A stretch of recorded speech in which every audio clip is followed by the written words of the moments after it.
Kailan pa bibigay ang buhay mo lakas sa kanya na nagbigay sa'yo ng buhay na wagas?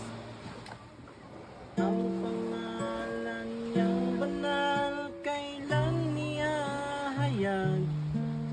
Kung hindi ngayon, kailan pa? At kung ang araw mo lumipas na, magawa mo pa kayang siya'y paglingkuran?